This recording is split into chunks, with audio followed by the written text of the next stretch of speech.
আমাদের ওয়াটারফলসের ডিস্টেন্স আর 14 থেকে 15 কিলোমিটার বেশি আছে।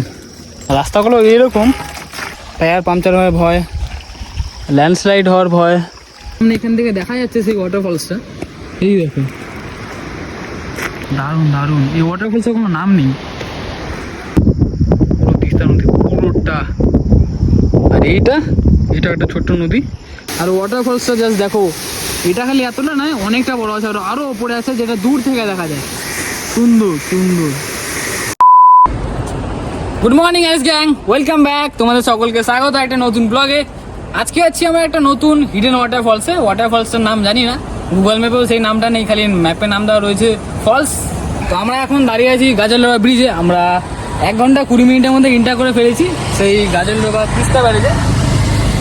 দেখো তিস্তা নদীর জলটা ভালোই বেড়েছে, তো ঢেউ খেলছে। এখানে তো পুরো আটকে রেখে দিয়েছে, এটা যদি খোলে পুরো সাউন্ড হয়। চলো বেশি ফাটনামুখে এগোনো যাক, কারণ ডিস্টেন্স আমাদের এখনো 30 কিলোমিটার বেঁচে আছে। ঠিক আছে, এগোনো যাক। সাথে সঞ্জয়, দেখো থোড়াটা দেখো এই যে। হ্যালো গাইস, আমি দেখতে পাচ্ছি না গাইস।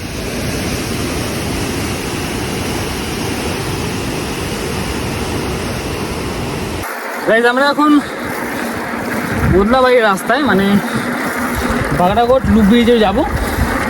তো আমরা এখন যে জঙ্গলটার ভিতর দিয়ে যাচ্ছি, মানে ফরেস্টের ভেতর দিয়ে। এখানে হাতি কিন্তু বেরোয়। আমরা রিসেন্টলি যখন রকি আইল্যান্ডে গিয়েছিলাম, রিটার্ন করার সময় দেখেছিলাম এই সাইডটা। এই ফরেস্টে আমাদেরকে এখন তাড়াতাড়ি পার করতে হবে। চলো, আমরা একটা নদী দেখো দেখো।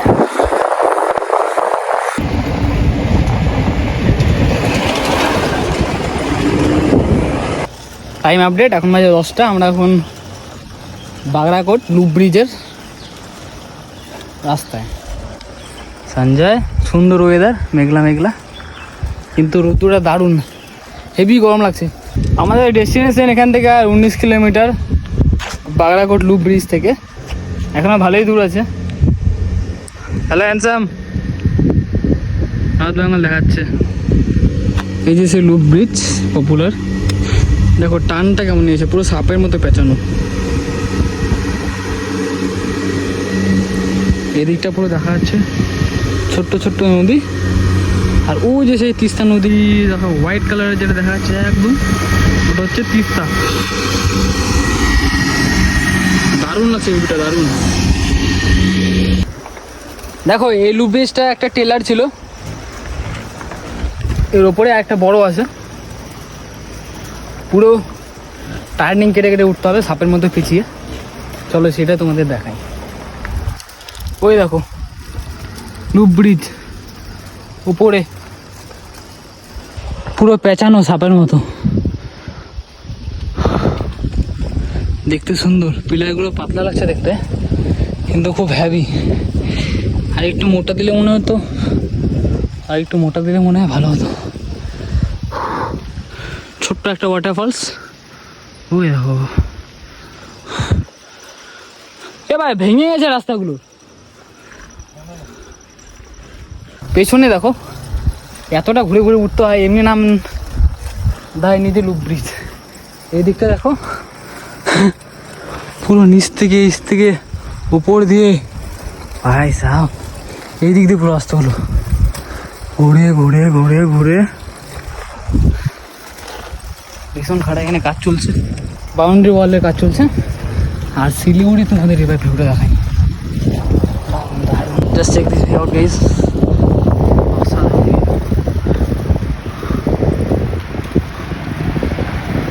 গাইজ, লুপ ব্রিজ পার করার পরেই যে রাস্তাটা পড়বে পুরো ফাঁকা, তার আগেই তোমরা জল নিয়ে নেবে, নাহলে পরে জল পাবে না। না দোকান আছে না আর কিছু, পুরো লাদাখের মতো রাস্তাগুলো, বড় বড় পাথর দেখো। ওপর থেকে বাই চান্স যদি একটা পাথর পড়ে তাহলেই মাথায় একবারে হরিবোল, কোনো গল্পই নেই আর। বাট রাস্তাগুলো ভীষণ সুন্দর, ভীষণ দারুণ একটা এক্সপিরিয়েন্স এই রাস্তায় এসে। তো বডি পুরো ঘেমে শেষ একেবারেই। পেছনে সন্ধ্যা আসছে, তার মধ্যে একেই পুরো রোদ্দু, তাই এইমাত্র সব একটু কমলো, আবার আসছে। এই যে চলে এসছে সঞ্জয়। কেমন ভাই এক্সপিরিয়েন্স এই রাস্তায়? অনেক রোদ্দুর বলছে। তো গাইজ আমরা এখন চলে এসেছি ওয়েলকাম টু এলবং, মানে এই রাস্তাটা ধরে চলে যায় নিচে নদীর সামনে, যেখানে এলবং ক্যানিয়ন মানে রিভারের সাইডে ক্যাম্পিং করা হয়। তো আমরা সেখানে যাবো না, আমাদের উদ্দেশ্য সেই ওয়াটারফলসের হিডেন জেম। ওটাও বেশ ভালো। ওয়াটারফলসটার নাম নেই, শুধু নাম দেওয়া রয়েছে গুগল ম্যাপে ফলস। আর এক্সপিরিয়েন্সটা কেমন লাগছে এসে? এসব ভালোই লাগছে, বাট একটু বৃষ্টি হলে আরো মজা লাগতো। বৃষ্টি হলে ভালো হতো, কারণ প্রচণ্ড গরম, প্রচণ্ড। আর রাস্তায় সেরকম দাঁড়ানোর মতো গাছপালার জায়গা নেই, মানে ছায়া জায়গাটা নেই, এতটা রোদ্দুর। গাইজ আমরা আমাদের ডেস্টিনেশনে এখনো পৌঁছইনি, সাইকেল চালিয়ে যাচ্ছি আর রাস্তায় এসেই যাচ্ছে। আর রাস্তাগুলো এরকম যে পাংচার হওয়ার ভয়, একমাত্র টায়ার, ঠিক আছে, টায়ার পাংচার হওয়ার ভয়, ল্যান্ডস্লাইড হওয়ার ভয়। অলরেডি এখানে হয়ে যাচ্ছে ল্যান্ডস্লাইড, দেখো রাস্তা অর্ধেক হয়ে গিয়েছে। আর ভিউ ভিউ কিন্তু সেরা। এই গ্রামটা, একটা গ্রাম দেখো, এটা সুন্দর ভিউ। হো গাইস, সুন্দর হাওয়া চলছে, সামনে একটা নদী হোয়াইট কালারের, পুরো বোঝা যাচ্ছে জল একেবারে ক্লিয়ার। এই সাইডের মেঘগুলো পুরো হয়ে আছে কালো কালো, মেঘলা হয়ে এসছে, মনে হচ্ছে বৃষ্টি হবে, হালকা হালকা ঝিরি ঝিরি পড়ছেও। আর এই গ্রামটা জাস্ট দেখো, গ্রামটার মধ্যে পুরো রোদ্দু পড়েছে, আর কেমন লাগছে গ্রামটা, সুন্দর। আর ওইটা দেখতে পাচ্ছ পুরো তিস্তার নদী পুরোটা। রাস্তাটা এরকম না, ধরো আমরা সাইকেলটা চালিয়ে চলে আসছি, তো হঠাৎ করে যদি উপর থেকে পাথর পড়ে তাহলে ডিরেক্ট মাথায়। এটা অবশ্যই তোমরা দেখবে, ব্লগটা ফুল ওয়াচ করলেই বুঝতে পারবে জায়গাটা কেমন। দেখতে সুন্দর কিন্তু খুবই ভয়ঙ্কর। ওয়াটারফলস 6 কিলোমিটার বেঁচে আছে। বৃষ্টি শুরু হয়ে গেছে, পুরো মেঘের ভেতরে ঢুকে পড়েছি। আর 3 কিলোমিটার আছে, রাস্তা আর শেষ হচ্ছে না। দেখো রোদ উঠেছে, মেঘ উঠেছে, বৃষ্টিও পড়ছে। খেজুর গাছ ভাই, এত বড় খেজুর গাছ কী করে ভাই? খেয়ে ফেলেছে হবে খেজুর গাছ গাইস, এত উপরে কী করে? খেজুর না, নারকেল। হ্যাঁ খেজুর গাছ। ও ভাই তিস্তা কি লাগছে ভাই, তিস্তাকে দেখো শুধু, ওই তো দেখা যাচ্ছে ক্লিয়ারলি মোটামুটি। ওদিকে রোদ্দু আছে, এদিকে বৃষ্টি, আর পুরো মেঘ। দেখো আমরা এসে পৌঁছে তো গিয়েছি ওয়াটারফলসের সামনে, কিন্তু কিছু কারণবশত আমাদেরকে এখান থেকে রিটার্ন করতে হচ্ছে। কারণ আমাদের এই যে আমরা ডাউন হিলে নেমেছি, এটা অনেকটা খারাপ, আর এতটা ডাউন হিল, রাস্তাগুলো পুরো খারাপ, আর প্রচণ্ড খারাপ রাস্তা। হ্যাঁ চলো হেঁটেই যাচ্ছি, ও বলছে যাবে না একবার, এখন বলছে আবার যাবে, তো হেঁটে হেঁটে আগে যাই। এখন চলে এসছি ওয়াটারফলসের সামনে, এখান থেকে দেখা যাচ্ছে সেই ওয়াটারফলসটা, এই দেখো দারুণ দারুণ।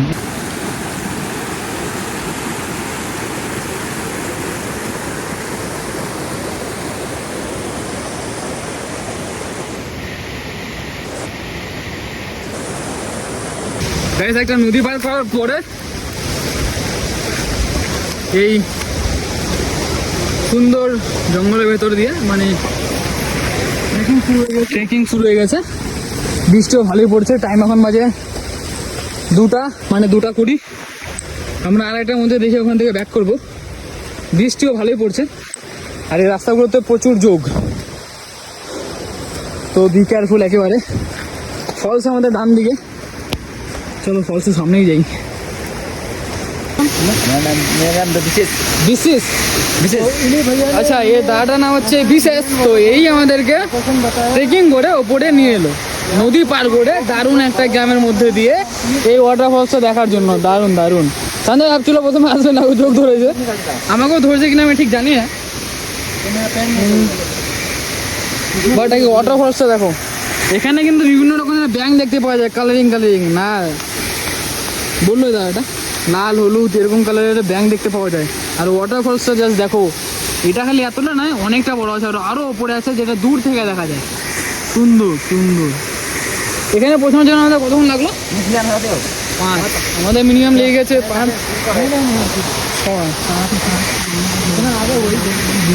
9 ঘন্টা লেগে গেছে। আমাদের এই ওয়াটারফলসে পৌঁছানোর জন্য 9 ঘন্টা সময় লেগেছে। এটার জন্য একটা লাইক কমেন্ট শেয়ার তো করতেই পারো, তাহলেই এরকম ভালো ভালো জায়গায় যাবো। কিন্তু জায়গাটা প্রচুর রিস্কি, যোগে ভর্তি আছে, কিন্তু ওই ওটা কী ব্রিজ ছিল ভাই? আমরা এই ব্রিজটা বার করলাম বড়োটা, লু ব্রিজ বলো লুপ, হ্যাঁ বাগড়াকোট লুপ ব্রিজ পার করার পরেই যে রাস্তাগুলো পুরো কাটা কাটা পাথর আর লম্বা লম্বা আছে জায়গা, মানে রাস্তার ভিউ ভালো কিন্তু রাস্তাটা এত খারাপ, ল্যান্ডস্লাইডের ভয় বেশি, এত কিছু হওয়ার পরেও তা সত্ত্বেও এই ভিউটা দেখতে এসেছি। দেখো দেখো দেখো দেখো, চলো বেরোতে হবে, আর দাঁড়ানো যাবে না এখানে। গাইস ডাউন হিলের ভিউটা দেখো, জাস্ট কতটা সুন্দর লাগছে, পাহাড়গুলো ব্ল্যাক হয়ে আছে, দেখতে হেভি লাগছে, দেখার মতো একেবারে।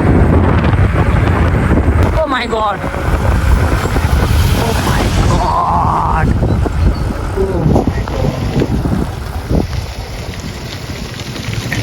Nice experience. রাস্তা যে এরকম খারাপ সেরকম ভিউ, দারুণ দারুণ দারুণ এক্সপিরিয়েন্স হলো, একটা দারুণ এক্সপিরিয়েন্স।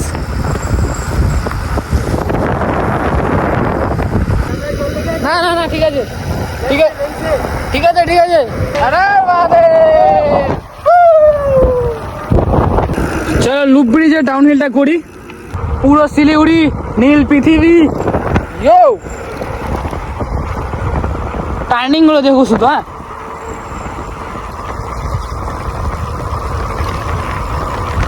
ও ভাই সাহেব, ও ভাই সাহেব, এই টার্নটা দেখো, টার্নিংটা দেখো,